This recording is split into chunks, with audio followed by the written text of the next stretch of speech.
You know, when it comes to wrestling fans, I talked about this before and I feel I need to repeat it. And I know I repeat a lot of stuff when it comes to videos here on my channel, but sometimes you have to keep saying it or bring it back up and, to the point that people can hopefully understand, where you're coming from or how you're seeing things from your perspective. And when I hear one of the people that I followed as an online colleague, a fellow wrestling fan, someone I consider a friend, in Jeff Siegel, the Slag Daddy of OTR Central, of also the original Off the Ropes show, which started back in 2010. When I hear him coming out and giving his opinion, his unbiased opinion on how he views things and how he sees things happening, to me, he's got a lot of credit behind his opinions. He has a lot of experience behind what he says. And now, some people may not agree with what he says. A lot of people for the past 10 years never, 11 years, 10 years, whatever. A lot of people never agreed with him or any of the others of the Off the Rope show, the original OTRS show. They never agreed with anything that they said. But guess what? They went out, they came out, they had fun with what they did, and while having fun, they gave the honest, uncut, unbiased opinions on how they felt about things. And Jeff recently has been giving his unbiased opinion on how he feels about this whole situation when it comes to AEW, WWE, the ratings, taking shots, and mostly Tony Khan. And he basically did a video just moments ago, which I have yet to finish, but I think and believe I know where he's going with this video, is the fact that he's getting sick and tired of fans propping someone like Tony Khan up on a pedestal, bowing down to him, going, "Oh, hail Tony Khan, the new king of professional wrestling. Oh, hail, oh, hail." He's sick and tired of them doing that. He's sick and tired of them waiting for Tony Khan to sit on his throne and be like, I hereby order the execution of Vince McMahon to the gallows with him and behead him." He's sick and tired of them doing that. Now, I'm not saying they've done that to, an extent, but the way, he feels that they're acting, towards Tony Khan, seems to be leading in that kind of a directive or direction, if you will. And I don't blame Jeff for feeling like this. Again, here's a guy that's been with this channel, so to speak, from beginning to end, from beginning to the present, from the Midwest of Iowa to the east of Virginia. Here's a guy that gives his own unbiased opinion. And does he have fun sometimes doing it? Yes, he does. But he's using that unbiased opinion just like he did with the likes of the original OTR's crew, like B-Rad, Triple T, Mr. Rout, Metal D, Mark Johnson, the list could go on. The fact is, he's given his unbiased opinion because he feels that somebody needs to step up to the plate and do so.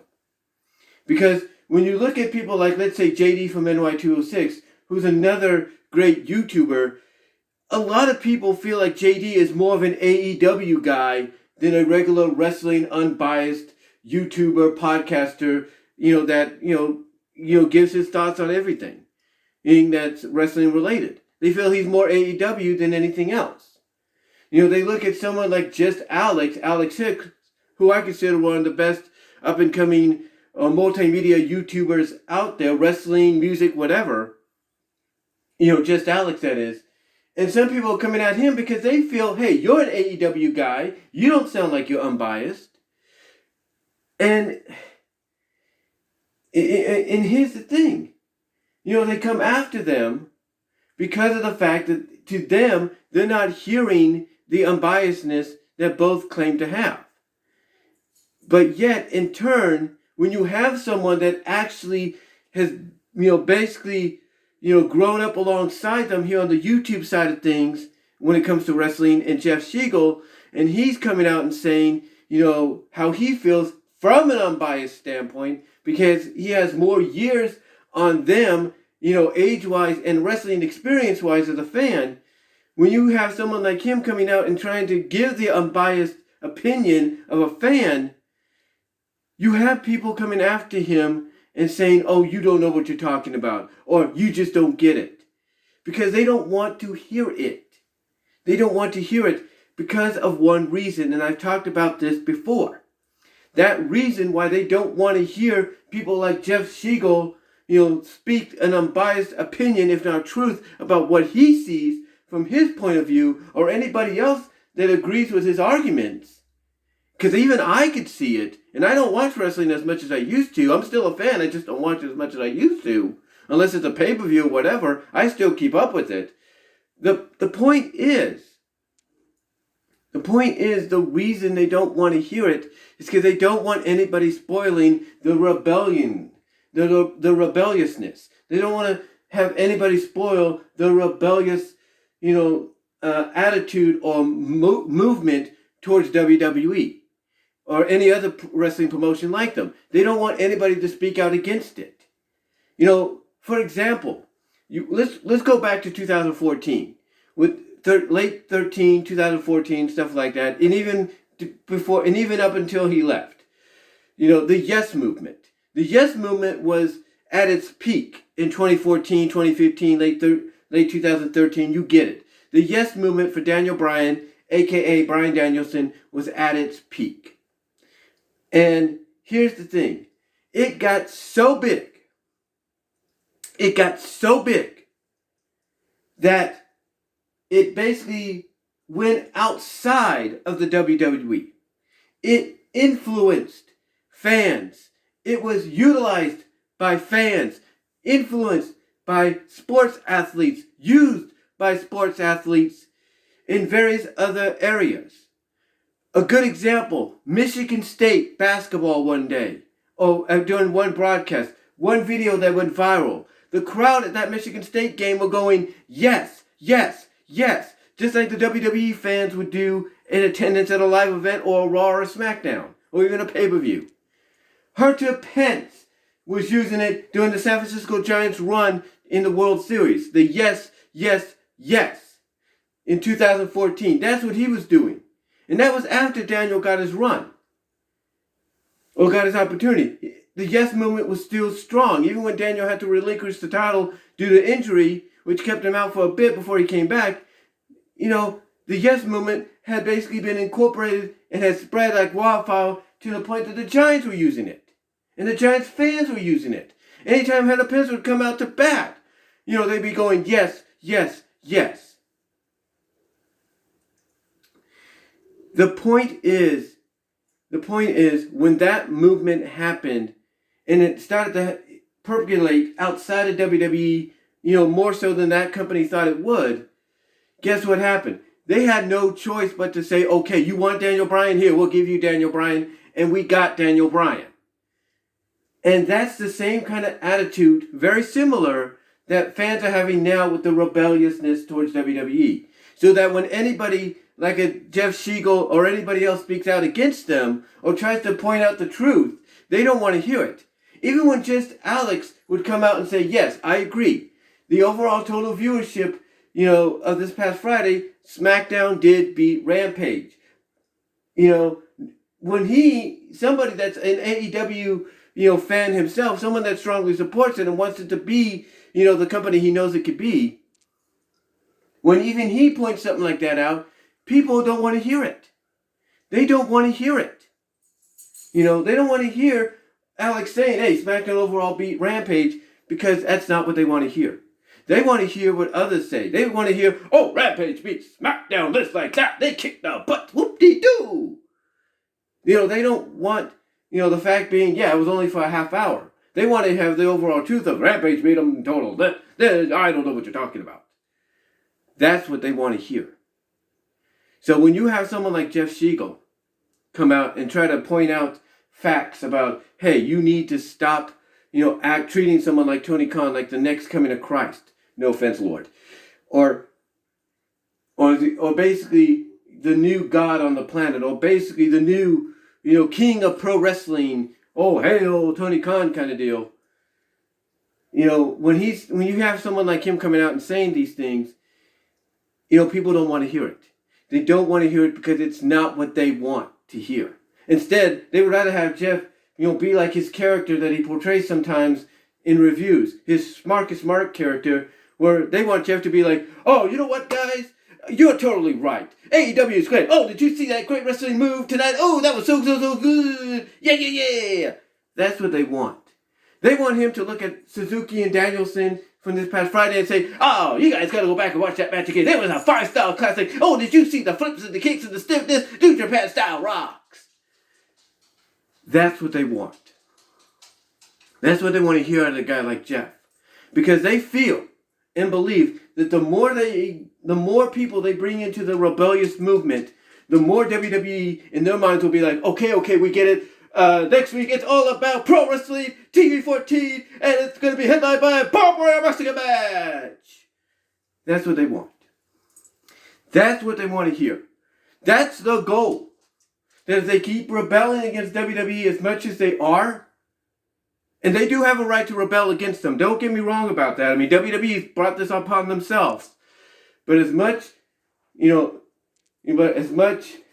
they feel, but basically as much, like I said, what I'm trying to get at is that as much as somebody would come out and try to tell them otherwise, or try to bring them back to reality, they don't want to hear it because they don't want the fun spoiled. They don't want their mission ruined. And that mission is to rebel against WWE until WWE, in their mind, gives up, becomes just like AEW, and it's just pro wrestling all across the board. No gimmicks, no nothing. Like, you can have gimmicks, you can have characters, but it's mainly pro wrestling, and that's it. And, that's just the way I see it. That's just the way I see it. This is why, even when someone like an Alex Hicks will point out something that, is fact, about, SmackDown overall beating Rampage on Friday, they don't want to hear it. They don't want to hear it. The same goes with the WWE diehards or the casual fans or the longtime fans, whatever you want to call them, that try to, like Jeff, bring people back to reality. Because when you have someone like an Alex Hicks or a JD or a Brian Alvarez coming out and saying, hey, the demographic viewership went in the favor of AEW and they kicked SmackDown's butt. As much as, that is true in a sense, you have these other fans, these diehard, casual, longtime fans of wrestling, WWE primarily at times, you have them coming out and say, oh, yeah, they kicked our butts for what, 15, 20 minutes? Whoop-de-doo. Will you stop acting like the demo thing's so important and look at the big picture? Stop acting so biased and all that. The same is said for those fans. Like, they don't want to hear the people that support and want AEW to be, this new company that breathes new life into professional wrestling for wrestlers and fans alike. They don't want to hear them celebrate even the smallest of victories, like I called it in the title of my one video. Because the fact that the more they hear that, the more it basically, and I say this as a longtime fan myself, the more they hear that, the more they know it's true. And they don't want to hear it. They don't want to accept it as truth. They are denying it. Just like the fans that don't want to hear something like what Jeff Siegel has to say in his videos about trying to bring them into reality and stop praising someone like Tony Khan as this next big god of professional wrestling or whatever, or the savior of professional wrestling, because like Jeff said, he may not be here for the long term. Somebody else might take his place. They don't want to hear it because they don't want anybody stifling the rebellious movement that they have, that they believe will wake up WWE one day and WWE will start being like AEW. So that it goes tit for tat is what it is. It's a tit for tat, game of one-upsmanship one way or another. People don't want to hear it, hear something because even if it's the smallest of victories, they don't want to hear it because they know, in a sense, it's the truth and they want to deny it. Well, on the other hand, people don't want to hear anything because they don't want the rebellious movement stifled or ruined, if you will, by somebody speaking an unbiased truth. And that's it. That's about it. So when you look at it, it goes either way. It goes either way. And like I said, as someone that doesn't watch wrestling that much anymore, but I do keep up with it, this is what wrestling needs to be, believe it or not. At the end of the day, this is what makes wrestling fun for a lot of us fans. The fact that we can disagree, because overall, I think what I'm trying to say in closing is I think overall what makes wrestling, excitable now in the eyes of a lot of folks, and we can all agree on this, is that we can agree overall that we like to disagree because we don't want to hear, one side of the story over the other, and vice versa. But what do you guys think? Let me know down below in the comments. Live chat during the premiere. Like the video. Check me out at my Teespring store. Check me out at BW Roses on VENMO. Check me out at BW Roses Discussion on all your favorite podcast locations, including Pandora. Or except for Pandora, I should say. Except for Pandora.